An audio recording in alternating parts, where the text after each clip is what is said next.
ఇవాళ గ్రామ సభ నిర్వహించడం జరిగింది. దాదాపు ఇక్కడ 500 మంది మహిళా తల్లుడు వచ్చిండ్రు. తర్వాత మా గ్రామ పెద్దలందరూ కూడా వచ్చిండ్రు. కనుక ఫస్ట్ మొదటి కార్యక్రమంలో భాగంగా ఈ పాలడుగు అనేది ఒక పవిత్రమైన ఊరు కాబట్టి ఈ గ్రామంలో పెట్టాలని సంకల్పించడం జరిగింది. అందరూ కూడా ఆఫీసర్లకు సహకరిస్తారు. వాళ్ళు ఎట్టి పరిస్థితుల్లో కూడా రాష్ట్ర ప్రభుత్వం చేపట్టిన ప్రతి పథకం కూడా అర్హులైన వాళ్ళందరూ కూడా అందాలని రాష్ట్ర ప్రభుత్వం సంకల్పించింది. ఎవరు కూడా నిరాశపడాల్సిన అవసరం లేదు.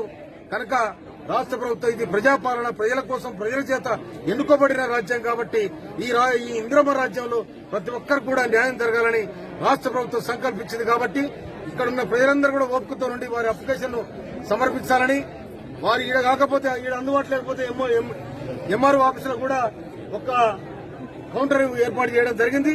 దానికి ఇందిరమ్మ ఇల్లు గాని, పెన్షన్స్ గాని, ఇందిరమ్మ ఆత్మీయ భరోసా గాని అన్నిటి కూడా అప్లై చేసుకోవడానికి అవకాశం ఉంది. కాబట్టి మొట్టమొదటిసారిగా కలెక్టర్ గారు దీంట్లో పార్టిసిపేట్ చేసేందుకు కలెక్టర్ గారికి నిండుగా శుభాకాంక్షలు తెలియజేస్తూ పాలడి గ్రామానికి కూడా శుభాకాంక్షలు తెలియజేస్తూ